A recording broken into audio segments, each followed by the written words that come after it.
నమస్కారం. రైతు ప్రయోగశాల సమర్పించు పసిడి పంటల కార్యక్రమానికి స్వాగతం. ఇక ప్రైమ్ 9 టీవీ ప్రతిష్టాత్మకంగా నిర్వహిస్తున్న పసిడి పంటల కార్యక్రమానికి విశేషంగా ఆదరిస్తున్న రైతాంగానికి కూడా అభినందనలు. ఈ రోజు కార్యక్రమంలో జీవన ఎరువుల వినియోగం, యాజమాన్య పద్ధతులు, పంటల సస్య రక్షణ పద్ధతుల గురించి ప్రముఖ జీవన ఎరువుల నిపుణుడు అశోక్ కుమార్ ద్వారా మరిన్ని విషయాలు తెలుసుకుందాం. నమస్తే అండి అశోక్ గారు. మిమ్మల్ని ప్రైమ్ 9 స్టూడియోలో ఈ విధంగా కలుసుకోవడం సంతోషంగా ఉంది. రైతాంగానికి అలాగే మన దేశానికి కూడా వెన్నెముక రైతే రాజు అని చెప్పుకుంటారు. కానీ మాటల్లోకి వచ్చిన తర్వాత లేదంటే క్రియల దగ్గరకు వచ్చిన తర్వాత రైతన్నకి మనం చాలా ఎన్ని ప్రభుత్వాలు మారినా ఎన్ని చట్టాలు తీసుకొచ్చినా అన్యాయం జరుగుతుందని చెప్పాలి. పంటల విషయంలో మీకున్నటువంటి అనుభవాన్ని మాతో పంచుకోండి. థ్యాంక్ యూ అమ్మా. నా పేరు కొక్కు అశోక్ కుమార్, రిటైర్డ్ మైక్రోబయాలజిస్ట్. గత 15 సంవత్సరాలుగా వీటి మీద నేను ఎన్నో పరిశోధనలు చేసేసి రైతాంగానికి కెమికల్స్ రసాయనాలు వాడకుండా పంట దిగుబడి పెంచుకోవాలి. వాటి పద్ధతులను చెప్తూ ఉంటాను. ముఖ్యంగా దీంట్లో వచ్చేది సూక్ష్మజీవన శాస్త్ర ప్రకారము సమగ్ర సస్యరక్షణ చేయాలి. అన్ని రకాలై వాళ్ళు వాడుకోవచ్చు. వాళ్ళ యొక్క పంటల యొక్క అవశేషాలు వాటి నుంచి మనం అన్నీ తయారు చేసుకోవచ్చు. అంటే ఇప్పుడు సూక్ష్మజీవన శాస్త్ర ప్రకారంలో 7 రకాల సూక్ష్మజీవులు ఉంటాయమ్మా. కొన్ని ఇప్పుడు అంతకుముందు బవేరియా బ్యాసియానా అనేది అంతకుముందు రైతుకు తెలియదు. 5 years నుంచి రైతులకు ఇంట్రడ్యూస్ చేసి చెప్తా ఉంటే ప్రతి రైతు ఇప్పుడు దాన్ని తెల్లారి లేవగానే బవేరియా అనేది నిద్రపోకుండా మిరప పంటలో వాడవలసిన అవసరం వస్తుంది. ఎందుకంటే దానికి వచ్చే నల్ల తామర, లద్దె పురుగు, ఎర్ర నల్లి, పత్తిలో వచ్చే గులాబీ రంగు పురుగు, వరిలో కూడా వైరస్లు, ఇవన్నిటికీ ఈ మూలం ఏంటంటే మనం విచ్చలవిడి రసాయనాలు, కల్తీ మందులు. అవి ఒకసారి పనిచేస్తే మళ్ళీ రెండోసారి ఆ పురుగు మీద పనిచేయదు.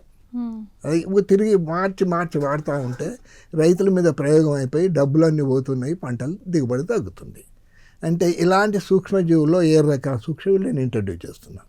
రైతు స్థాయిలో తయారు చేసుకున్న విధానము అవన్నీ ఎక్కడి అమ్మా మన ప్రకృతిలో ఉన్నాయే, మనమేం కొత్తగా పుట్టించినవి కాదు, ఏమీ కాదు. కానీ అవి బవేరియా, వటిసెల్లం, మెటారైజం, ట్రైకోడర్మా హారిజానం, విరిడి, తర్వాత బీడిఫైండెడ్ అంటే బయోడైనమిక్ లిక్విడ్ ఆకు ముంచలు తయారు చేసింది. అది నా ఫామ్లో నా దగ్గరనే ఉంటుంది. దాని తర్వాత ఈ బ్యాసిలిస్ థురెంజిసిస్, ఈసారి అనే ఫ్యాస్లోమైసిన్. ఈ సూక్ష్మజీవులు ఒకటి అంటే 2-3 రకాలు. అంటే ట్రైకోడర్మా ఒకటి గవర్నమెంట్ ఇవ్వగలుగుతుంది, తక్కినే ఇవ్వలేదు గవర్నమెంట్. దానికి వాళ్ళకు మల్టీనేషనల్ కంపెనీస్తోని ఇబ్బందులు ఉంటాయి. కెమికల్ కూడా కొన్ని దొరుకుతాయి. అయితే వీటిని మనం ఉపయోగించి విత్తన శుద్ధించలు వాడితే మనకు అసలు పంటలకు ఏమీ కాదు, రోగాలే రావు. అలాగే జీవన ఎరువులు, మీరు అన్నట్టు జీవన ఎరువులు ఉంటాయి. 15 రకాల జీవన ఎరువులు. అంటే సూక్ష్మ పోషకాలు, స్థూల పోషకాలు, అతి సూక్ష్మ పోషకాలు అన్నట్టు. ఈ అతి సూక్ష్మ మనకు స్థూల పోషకాలు మనకు తెలుసు, యూరియా, డిఏపి, సింగిల్ సూపర్, సల్ఫేట్లు, ఫాస్ఫేట్లు, ఇవన్నీ బస్తాల కొన్ని తీసుకొచ్చి వాడుతూ ఉంటారు. అయితే ఇవన్నీ కూడా ఇప్పుడు భూమిలో ఎంత పేరుకొని పోయినాయి అంటే దాని భూసారం మొత్తం pH పెరుగుతుంది. అంటే దాని ఆమ్ల శాతం పెరిగి ఆ భూమి అంతా గుల్లబారిన భూమి అంతా గట్టిగా అయిపోయి మొత్తం చౌడు వారిపోయి అసలు అది తీసుకునే కెపాసిటీ లేదు. పురాతన కాలంలో అంటే వాళ్ళు వేసేది 5 కిలోలు వేసేది యూరియా. వాళ్ళు మా చిన్న కాలంలో, మా తాతల కాలంలో, మా తండ్రుల కాలంలో 5 కిలోలు వేసేది. ఇప్పుడు 500 కిలోలకు దిగినారు. ఎందుకు వేస్తున్నారు? డబ్బులు పోగొడుతున్నారు, అవి పని చేయడం లేదు, మళ్ళీ మొత్తం వేస్టేజ్ భూమిలోకి వెళ్ళిపోతుంది. అంటే ఇప్పుడు ఈ ఎట్లుంటే అంటే సూక్ష్మజీవులకు వీటి లింక్ భూమిలో ఉన్న స్థూల పోషకాలు నత్రజని, భాస్వరము, పొటాష్, ఇవన్నీ ఖనిజాలు భూమిలోనే ఉంటాయి, మనం పుట్టించేదేం కాదు. వాటిని కరిగిచ్చేటి నేను చెప్పిన సూక్ష్మజీవులు. అలాగే మళ్ళీ ఆ గాలిలో పట్టిన 78% నత్రజని ఉంటుంది. మనం ఆక్సిజన్ తీసుకుంటాము, కార్బన్ డైఆక్సైడ్ వదిలిపెడతాం. మొక్కలు కార్బన్ డైఆక్సైడ్ తీసుకుంటాయి, ఆక్సిజన్ వదిలిపెడతాయి. ఇది ప్రకృతి యొక్క సమతుల్యత జరిగే పద్ధతి. గాల్లోకి వెళ్ళే 78% ఉన్న నత్రజని మొక్క తీసుకొని దాన్ని కన్వర్ట్ చేసుకోవాలి, నైట్రేట్గా మార్చుకునే కెపాసిటీ అనుకుంది. కానీ ఈ భూమిలో సూక్ష్మజీవులు కన్వర్ట్ చేయడం కోసం రైజోబియము, ఐటోబ్యాక్టర్ కల్చర్స్ మనకు ప్రభుత్వం దగ్గర దొరుకుతుంది, ప్రైవేట్ వాళ్ళ దగ్గర దొరుకుతుంది. అయితే వీటిని సూక్ష్మజీవులను ఈ కెమికల్స్ వేసి అంటే కొంచెం కలుపు రాగానే రైతుకు ఒకటి అలవాటు చేసిండ్రు, గడ్డి మందు కొట్టడం. సపోర్ట్ తెలియదు ఆయనకి. ఎందుకు గడ్డి మందు కొడతారు అంటే వాళ్ళకి ఒక అభిప్రాయం వాళ్ళ మెదట్లో మనం ఫిట్ చేసి పెట్టినాం. ఏంటంటే లక్షల ఖర్చు చేసి 1000 ఖర్చు పెట్టి యూరియా బస్తాలు కొనుక్కొచ్చేసి మొక్కలకి వేస్తే నా మొక్క ఎంత తింటుందో దేవుడా అనుకొని మొత్తం ఈ దీని పెరుగుతున్నాయని బాధ కొద్ది వాటిని ధ్వంసం చేస్తున్నారు. అసలు అవి తినవు అంత, వాటికి అవసరమే లేదు. ఎంతమ్మ యూరియా తీసుకునేది మొక్క, దానికి కావాల్సింది ఏంది? 1 టన్ను 1 క్వింటల్ యూరియా మనం వేయగలిగితే 10% అంటే 10 కిలోలు వాటిగానే ఆవిరైపోతుంది. 20 కిలోలు మాత్రం మొక్క 3 గంటల్లో తీసుకొని అమ్మోనియం నైట్రేట్గా మారుస్తుంది. అదే మొక్క బూస్ట్ అయిపోయి గ్రీన్గా పెడుతుంది. ఇంకా 70% ఎట్టిపోతుంది? భూమిలో నిక్షిప్తం అయిపోయి భూమిలో పని చేయకుండా పోతుంది. మరి వేర్ల ద్వారా తీసుకుందామంటే వేర్ల మీద బుడిపిలే లేవు, వేర్ల మీద రైజోబియమే లేదు, ఐటోబ్యాక్టర్ లేదు. ఇవన్నీ ఎటువైనాయి మరి? అవన్నీ కూడా మనం ఇచ్చిన గడ్డి మందుతోని విచ్చలవిడి యూరియా డిఏపి వేయడం వల్ల పురుగు మందులు కొట్టడం అవి చచ్చిపోయినాయి. అవి బతుకుంటే వెళ్ళిపోతాయి. వాటి బతికిచ్చే విధానమే నేను చెప్పేది. ఈ జీవన ఎరువులు ఎట్లా పెంచుకోవాలి, సూక్ష్మజీవుల కీటనాశకులు ఎట్లా చేయాలి, తర్వాత మనము పంటల యొక్క అవశేషాల నుంచి మనము ఈ మాన్యూర్ ఎట్లా తయారు చేసుకోవాలన్నీ కూడా నేను చెప్తా ఉంటానమ్మా. సో అశోక్ గారు, ఇప్పుడు మీకున్నటువంటి అనుభవాన్ని బట్టి కూడా చూస్తుంటే ఇప్పుడు ఇన్ని రకాలైనటువంటి మిశ్రమాలు కలిపిన ఎరువులు వాడడం వల్ల భూమి కూడా తన సారం పోయే అవకాశం ఉంది. అంటే ఒకవైపు ఆ మందులు వినియోగించడం వల్ల రైతు అలా అనారోగ్య బారిన పడతాడు, అమ్మే ప్రజలు తినడం వల్ల అనారోగ్య బారిన పడతారు, అలాగే భూమి కూడా దాని సారం పోయే అవకాశం ఉంది. సో ఇది దేనికి సాదృశ్యంగా మనం భావించవచ్చు? ఎప్పుడైతే మనకు హరిత విప్లవం తీసుకొచ్చిన తర్వాత హైబ్రిడ్ గింజలు వాడినా సరే హైబ్రిడ్ విత్తనాలే కావాలా, నాటు విత్తనాలతో మనకు అంత లేదు. హైబ్రిడ్ అంటే ఏం విషయం కాదు, అవేం పనికిరాని గింజలు కాదు, కూరగాయల గింజలు కాదు.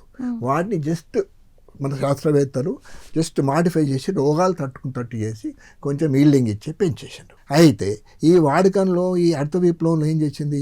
యూరియా డిఏపి కూడా ఇంట్రడ్యూస్ చేసింది తొందరగా పంట రావాలని. ఒక పంట సంవత్సరం చేసి పంటల మార్పిడి జరిగేది, పంటల మార్పిడి పోయింది, ఏకరూప పంటలు వేయడం మొదలైంది. వేసేవరకల్లా ఒక సంవత్సరంలో 2 పంటలు 3 పంటలు తీసే కెపాసిటీకి రైతులు తీసుకొచ్చిండ్రు.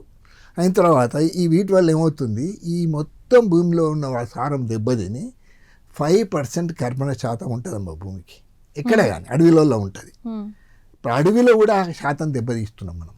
అది ఇప్పుడు 0.5% నుండి ఈ రోజున 0.1% దిగింది. అంటే నాట్ ఏ జోక్. అది భూమిలో సారమే లేదు. ఇప్పుడు మైనస్కి వెళ్తుంది కొన్ని జాగాలలో. మైనస్కి వెళ్ళి కొన్ని సంవత్సరాల తర్వాత మీరు ఏ పంట వేసినా భూమిలో మొలవదు, నిర్వీర్యం అవుతుంది భూమి. మరి భూసారం పెంచాలి అందరు చెప్తున్నారు, ఎవ్వరు వినేవాళ్ళు లేరు. ఇప్పుడు ఎందుకు భూసారం పోతుందంటే ఇవి పచ్చి రొట్టె వేసుకోవాలి, వేయడం లేదు, కలుపు మొక్కలు ఉంచాలి, వాటిని దాన్ని మాన్యూర్గా మార్చి భూమికి అందియాల, చేయడం లేదు. దాని తర్వాత ఇవి ఏవైతే పంటల యొక్క అవశేషాలు ఉంటాయి కదమ్మా, వరి నూరుస్తాం, ఎంతో గడ్డి వెళ్తుంది, మొదళ్ళు ఉంటాయి. తర్వాత పత్తి, మిరప, అన్ని రకాలై కొబ్బరి చెట్లు మట్టర్ కింద పడుతూ ఉంటాయి. మళ్ళీ గోధుమ పంట యొక్క వాటి కింద పడుతుంది. వాటి వల్ల ఏమవుతుంది? మొక్కలకి ఏముంది? ప్రకృతి శాస్త్రం ఏం చెప్తున్నది? మనకు దేవుడు ఏం చెప్పిండు? పంటల వ్యర్థాలు, మొక్కల వ్యర్థాలు మనకు, మన వ్యర్థాలు మొక్కలకు. పంటల వ్యర్థాలు ఏంటి? పండ్లు, కాయలు, కూరగాయలు, ఆకులు, అవి తినవు. అవి మనకు జీవులు, మనము మనుషులము, జంతువులను తినేటి, అవి మనం తినాలి. వాటికి ఈ మురిగిపోయిన పండ్లు, ఆకులు, పాడైనవి, పశుపక్షాదుల యొక్క మలమూత్రము, మనుషుల యొక్క వ్యర్థాలు, పేడ, ఇవన్నీ కూడా మొక్కలకు కావాలి. మొక్కలకు అటు ఇవ్వకుండా కాలబెట్టేస్తున్నాం. దాంతోనే ఈ అనర్థము, తల్లి గర్భం మొత్తం మాడిపోతుంది. ప్రపంచవ్యాప్తంగా లేదు కర్బన శాతం. దాంతో ఏమవుతుంది? వాతావరణ కలుషితం అయిపోతున్నది. ఈ డ్రోన్స్ వచ్చేసినాయి. డ్రోన్స్తో కెమికల్స్ కొట్టే వరకు మొత్తం వాతావరణంలో పక్షులు, అసలు పిచ్చుకలు కనిపిస్తున్నాయా? లేదు. దున్నినప్పుడు గోరింకలు కనిపిస్తున్నాయా? ఒక పిట్ట ఎన్నుకొస్తుందా? నిమ్ములన్నీ కుప్పలు ఈ వరిచేళ్లలో నీళ్ళు దాచి చచ్చిపోతూ ఉన్నాయి. మరి ఎట్లా వ్యవస్థ ఎట్లా కంట్రోల్ కావాలా? చిన్న ఎగ్జాంపుల్ అమ్మ, మనకు ఎట్లా మనకు కనిపిస్తుంది. మన ఇండియాలో చూసినట్టయితే పంజాబ్ ఒకప్పుడు పెద్ద రాష్ట్రం, ప్రపంచానికి తిండి పెట్టేది. వరి, మన తర్వాత గోధుమలు, చాలా పంట తీసిన వాళ్ళు, బిగ్ బాస్కెట్ ఆఫ్ ఇండియా అనేవాళ్ళము. అక్కడ వాళ్ళకి టన్నుల కొద్ది తీసేవాళ్ళు. ఈ తీయడంలో ఏంది? తొందరగా తీయాలి, మంచి భూమి వాళ్ళది, తొందర అని యూరియా డిఏపి మెల్లమెల్ల పెంచుకుంటాం. పెంచకపోయిన 2 పంటలు తీసిన పంటల మధ్యకాలం ఉండలేదు. మధ్యకాలం ఉండకపోయారు కానీ వరి నూర్పిడి జరుగుతుంది, గోధుమ నూర్పిడి జరుగుతుంది. వాటి యొక్క వేర్లు, ఆకులు, కొమ్మలు అవంతా కూడా భూమి మీద ఉండిపోతాయి. దాన్ని కోసి పశువులకు వేసేందుకు పశుపక్షాదులు లేవు. ఉన్న వాటిని ఏం చేయాలి మరి? అవి తొందరగా గుల్లగొట్టేందుకు వాళ్ళకు ఐడియా లేదు, వాళ్ళకి చెప్పలేదు. ఇప్పుడు వాటిని ఏం చేస్తున్నారు? వాళ్ళు అక్కడనే కాలబెట్టేస్తున్నారు.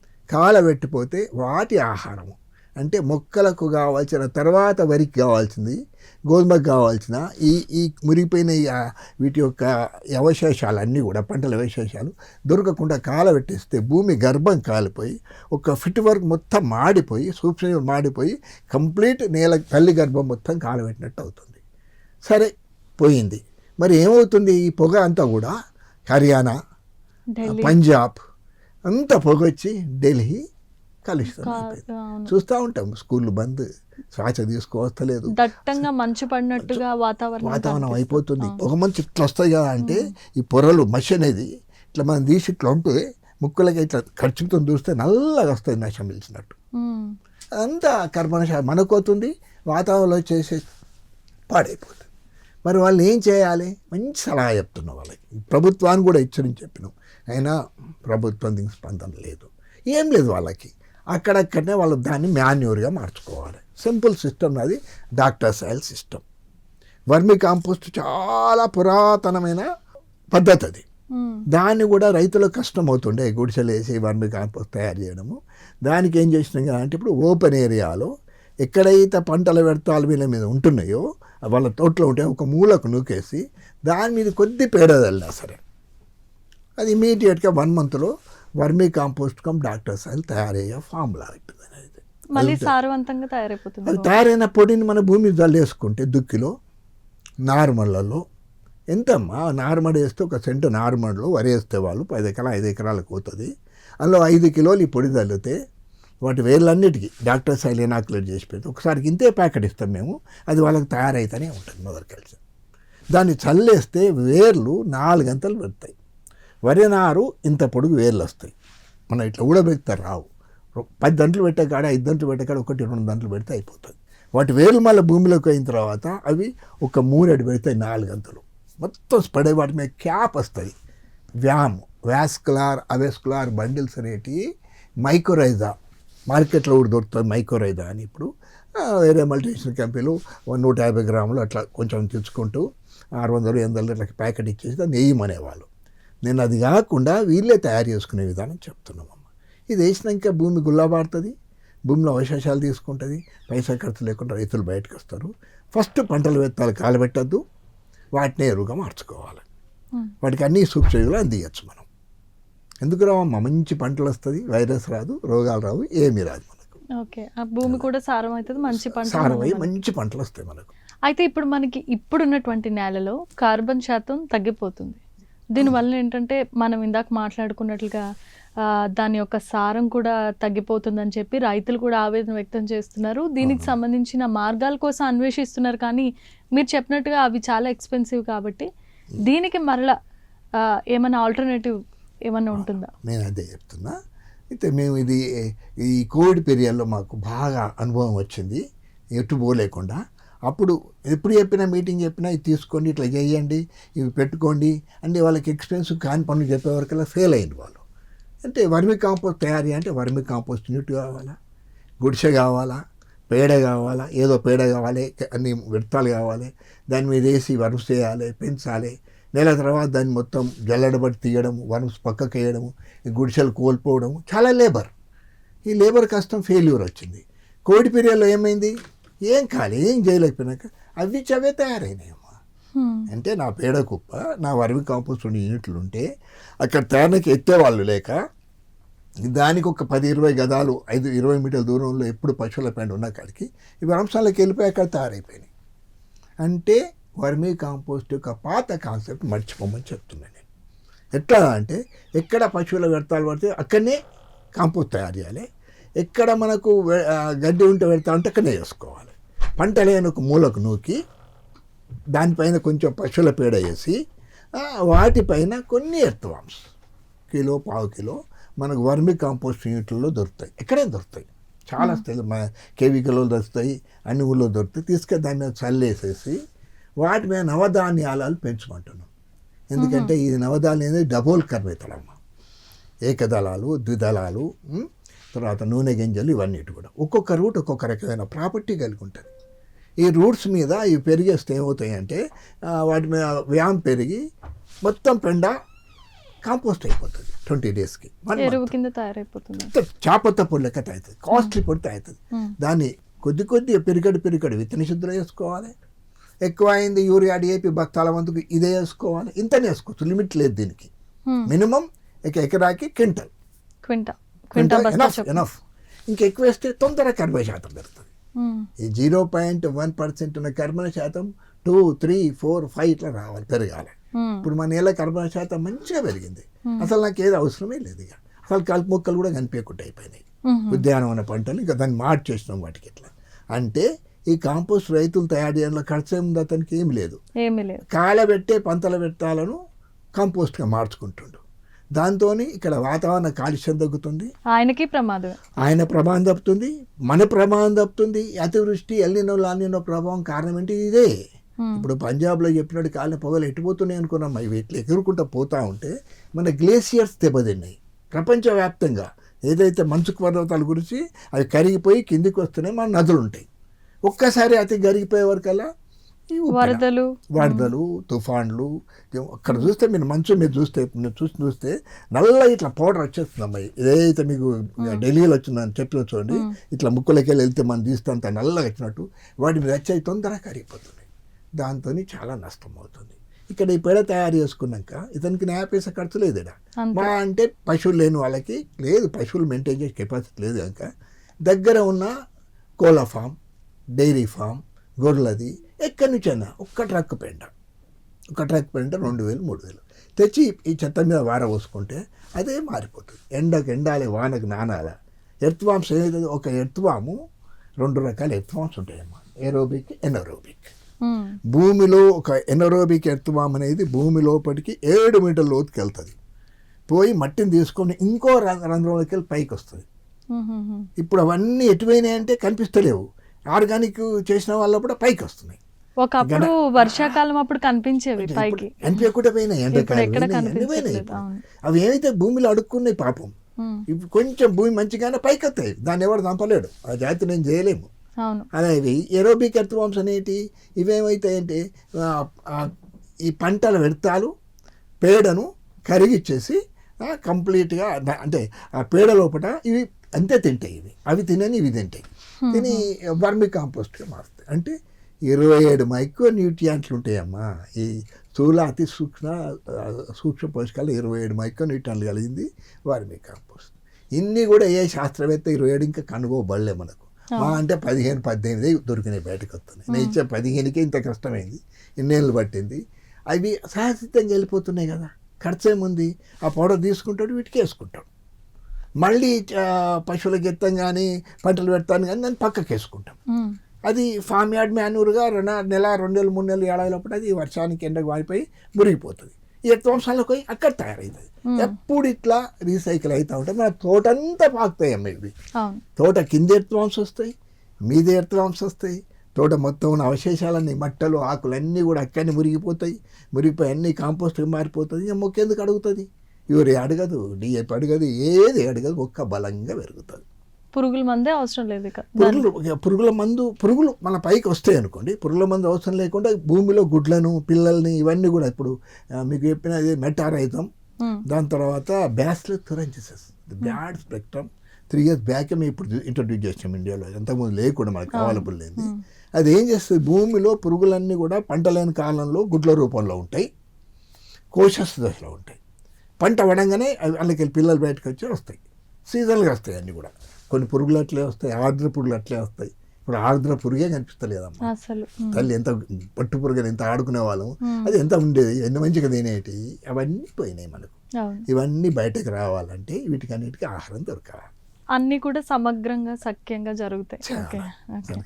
సో ఇప్పుడు ఈ పంట భూమికి సంబంధించి పరిరక్షణ కోసం మనం మాట్లాడాం. ఇప్పుడు పండించే కూరగాయలు ప్రతి ఒక్కటి కూడా ఆర్గానిక్ అనే అంటున్నారు, కానీ అది ఎంతవరకు నిజమో లేదా అబద్ధమో అది మీకే తెలుసు.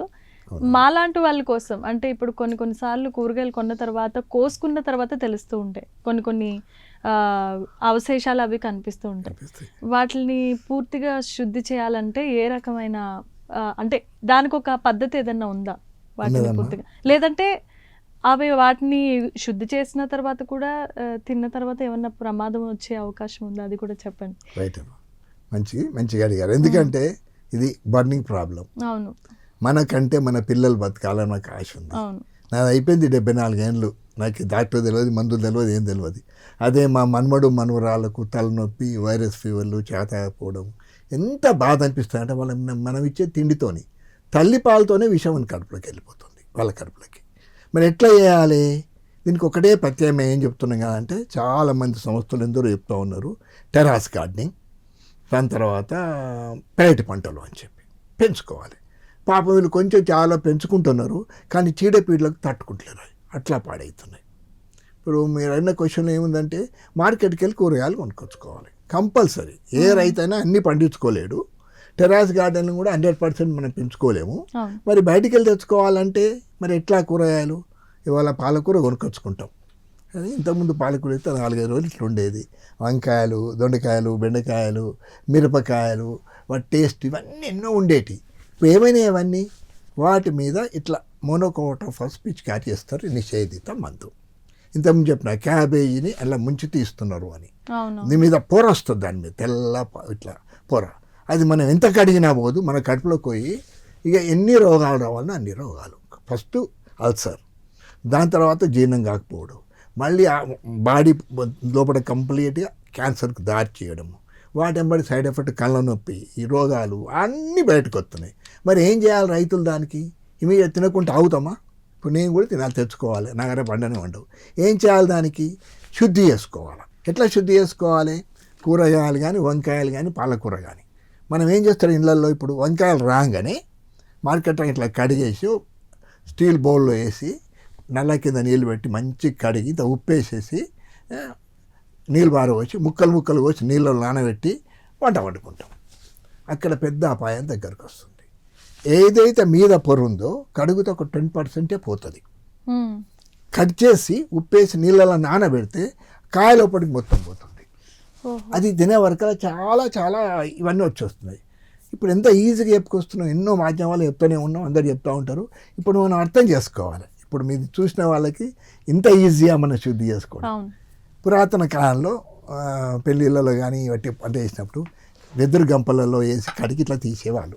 అప్పుడు అసలు ఇన్ని అవకాశాలు ఉండకపోతాయి. మరి ఇప్పుడు ఇన్ని అవకాశాలు ఏం చేయాలి వాళ్ళు? ఆ వెదురు గంప లేకుండా స్టీల్ జాలీలు దొరుకుతున్నాయి మార్కెట్లో, అంతా దొరుకుతాయి. ప్లాస్టిక్ జాలి, గంజి వాడుకునేట్టు జాలి తట్టలు దొరుకుతున్నాయి. ఇప్పుడు మిష్ ఉన్నాయి, స్టీల్ జాలి ఉంటుంది, ప్లాస్టిక్ కూడా ఉంటుంది. ఆ మిష్లో వేయాలి వీటిని. నల్లా కడ ఇట్లా స్ప్రింకిల్ బాగా ఇస్తాడు, ఫ్రీ అది ప్రెషర్ వాల్ పెట్టి తిప్పుకున్నట్టే ఇట్లా నీళ్ళు దాని మీద ఇట్లా పడతాయి. ఇట్లా 4-5 సార్లు కొట్టేస్తే మీది అన్ని కిందికి వెళ్ళిపోతాయి. తర్వాత ముక్కలు తరిగిన తర్వాత గిన్నెలో వేసినాక అప్పుడు నీళ్ళు పోసేటప్పుడు అందులో ఒక చుక్క NSKE 50,000 ppm వేప నూనె, 50,000 ppm. మనకు బయట దొరికే వేప నూనె కాదు, గ్రీన్గా ఉంటుంది. ఆ గ్రీన్గా ఎట్లా అవుతుందో తెలియదు, అన్నీ అమ్ముతారు. అవన్నీ కూడా పాయిజనే. మనం ఇంట్లో తయారు చేసుకోవచ్చు. వాళ్ళు చెట్టు కింద ఇప్పుడు వేపనలు పడతాయమ్మా. ఇప్పుడు మొత్తం వేపనలు ఎదుకొచ్చేసి మంచిగా శుద్ధి చేసి తెల్ల గింజలు చేసుకొని మిక్సీలో 50 గ్రాములు 100 గ్రాములు గ్రైండ్ చేసుకొని 50 గ్రాములు గింజ తెల్లగా చేసి గింజ వేసేది. NSKE 50,000 ppm తయారు చేసే ఫార్ములాలు ఉన్నది, నా వీడియోలు ఉన్నది. Natural farming by Ashok Kumar. ఇట్లా మీరు కొట్టంగానే అన్నీ వస్తాయి. అన్ని రకాల ఎరువులు తయారు చేసుకునే విధానము రైతులు ఏం చేయాలి? NSKE 50,000 ppm తయారు చేసుకునే విధానం వస్తుంది. అది చిన్న ఫార్ములానే ఇంట్లో ఉన్న వాటితోనే ఆ గింజలం తెల్ల పొడి చేసేసుకొని మంచిగా మిక్సీలో గ్రైండ్ చేసుకొని 1 లీటర్ డబ్బాలో వేసేసి 50 గ్రాములు 1 లీటర్ డబ్బాలో వేసేసి 1/2 లీటర్ నీళ్ళు పోసేసి ఇట్లా షేక్ చేసి పెట్టేసి 24 అవర్స్ తర్వాత స్టీల్ జాల్లో వడవేయాలి. అప్పుడు మీద కెర్నెల్ మీది పిక్ అంతా బయటకు వెళ్ళిపోతుంది. తర్వాత కాటన్ కర్చీప్, మనకు ప్యూర్ కాటన్ మన కర్చీప్ దస్తి, దాని మీద వేసి మళ్ళీ వడవేయాలి. అలా 2 పప్పు బద్దలు ఉంటాయి పిండి పారుతో, అది బయటకు వెళ్ళిపోతుంది. థర్డ్ టైం ఏం చేయాలంటే ఇది మెయిన్, సన్న పంచ పూజకు వాడతాం మనం. ఇప్పుడు వినాయక చవితి పూజకి అందరిలో బుడ్డ పంచలు అంటే చూడు, బ్రాహ్మణులు తెల్ల పంచలు సన్నపి 40 నెంబర్, అది వేసి మళ్ళీ వడబోయాలి. అప్పుడు దాని మీద ఎంబ్రియో వెళ్ళిపోతుంది. 2 గింజల మధ్యలో ఒక జీవపదార్థం ఎంబ్రియో ఉంటుంది, పెండం అనేది, అది బయటికి వెళ్ళిపోతుంది పొరలేక. అది ఉన్న రోజులు ఇక్కడ మనకు అది పనిచేయదు. ఓన్లీ ఆల్కలైడ్ బయటకు వస్తుంది, 1/2 లీటర్ ఆల్కలైడ్ బయటకు వస్తుంది. దానికి ఇంకో 1/2 లీటర్ మంచిగా మన ఫిల్టర్ నీళ్ళు పోసి కలుపుకొని ఇంట్లో పెట్టుకుంటే రోజు టూత్పేస్ట్ మీద 2 చుక్కలు వేసుకొని తోముకోండి. కథం పళ్ళు శుభ్రం, నోరు శుభ్రం. టూత్పేస్ట్ వేసుకోండి, ఇది వేసుకోండి. దాని తర్వాత 2-3 చుక్కలు నీళ్ళు వేసుకోండి, కట్టులో కోనియండి. స్నానం చేస్తే ఎండాకాలం అంటే 4 చుక్కలు నీళ్ళు వేసి స్నానం చేస్తే ఎండ దెబ్బ తాకదు. దాంట్లో కూరగాయలు కదా, కూరగాయలు మంచిగా ఉంటాయి. ఇంత సింపుల్ మెథడ్ అమ్మా, 50,000 పీపుల్. అయితే అశోక్ కుమార్ గారు ఎన్నో చాలా అమూల్యమైన విషయాల్ని అందజేశారు. అంటే పంటలకి సంబంధించి ఎన్ని విషయాలు ఉంటాయా అని చెప్పి నాకే తెలియజేశారు. సో మీకు ఎవరైనా సరే రైతులు ముఖ్యంగా డాక్టర్ సాయిల్ అడ్వాంట్ అంటే ఏదైనా కావాలన్నా, లేదంటే దీనికి సంబంధించి సలహాలు సూచనలు కావాలంటే కనుక మిమ్మల్ని ఏ విధంగా సంప్రదించాలి? నా పేరు కొక్కు అశోక్ కుమార్ అని చెప్పిన. నా ఫోన్ నెంబర్ వచ్చేసి 9866192761. 9866192761. దీనికి డయల్ చేస్తే మీకు అన్నీ కూడాను వివరాలు చెప్తా. మీకు వాట్సాప్లో మీకు మెసేజ్లు పెడతాను ఎట్లా తయారు చేసుకోవాలో. చాలా మంచి రైతాంగానికి ఉపయోగపడే ఎన్నో అంశాలు తెర మీదకి తీసుకొచ్చి వాళ్ళకు ఉన్నటువంటి ఎన్నో ప్రత్యామ్నాయ మార్గాల్ని మా అందరికీ తెలియజేసినందుకు, ఈ కార్యక్రమంలో పాల్గొన్నందుకు ప్రత్యేకమైన ధన్యవాదాలు తెలియజేస్తున్నాను. సో చూశారు కదా, ఇది ఇవాల్టి పసిడి పంటల కార్యక్రమం. మరొక పసిడి పంటల కార్యక్రమంలో మళ్ళీ కలుద్దాం. అంతవరకు సెలవు.